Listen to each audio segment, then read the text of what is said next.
పురాణాల ప్రకారం లక్ష్మీదేవి కొన్ని స్థానాల్లో స్థిర నివాసం ఉంటుందని అంటారు. ఆవు పాలు, తాజా పూలు, పసుపు కుంకుమ, దీపం, గోవు, ధనం, ధాన్యం, బంగారం, వెండి, జీలకర్ర, ఉప్పు ఇవన్నీ లక్ష్మీదేవి నివాస స్థానాలుగా చెబుతారు. అందుకే ఈ వస్తువులను పొరపాటును కూడా నేల మీద పెట్టరాదు, కాలితో తన్నరాదు. ఇలా చేస్తే లక్ష్మీదేవి ఆగ్రహించి ఇంట్లో నుంచి వెళ్ళిపోతుంది. ధనం మూలం ఇదం జగత్ అంటారు కదా. పెద్దలు ఎవరెన్ని చెప్పినా డబ్బు లేనిదే జీవితం సంతోషంగా సాఫీగా సాగదు.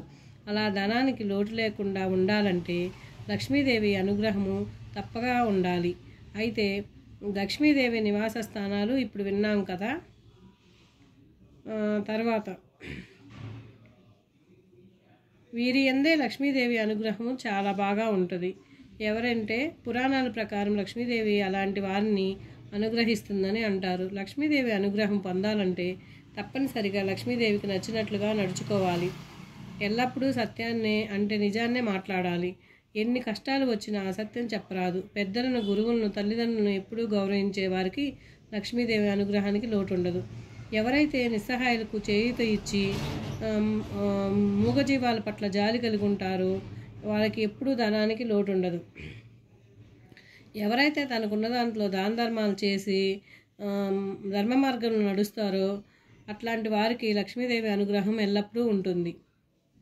దైవ కార్యాలు, పుణ్యకార్యాలు చేస్తూ ఉండే వారికి కూడా, దానం చేసే వారికి కూడా 10 రెట్లు ధనం లభిస్తుంది.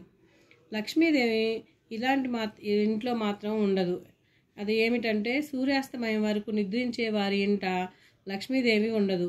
అలాగే సంధ్యా సమయము ఎంతో పవిత్రమైంది. ఆ సమయంలో నిద్రించడం అరిష్టము. ఇలాంటి చోట సిరి సంపదలు ఉండవు. కష్టపడి పనిచేయకుండా సోమరితనంతో ఉండే వారికి లక్ష్మీ కటాక్షం లభించదు. ఏ ఇంట్లో అయితే నిత్యం కలహాలు కాపురం చేస్తాయో లక్ష్మీదేవి ఆ ఇంట అసలు అడుగు పెట్టదు. చివరగా ఎక్కడైతే పవిత్రత, ప్రశాంతత ఉంటాయో అక్కడ లక్ష్మీదేవి అనుగ్రహం ఉంటుందనే విషయాన్ని స్పష్టం చేస్తున్నాయి. శ్రీ మహాలక్ష్మీదేవియే నమః. ఓం శ్రీ మహాలక్ష్మీదేవియే నమః. ఓం శ్రీ మహాలక్ష్మీదేవియే నమః. Please like, share, subscribe. ఇది మీకు నచ్చుతుందని అనుకుంటున్నాను.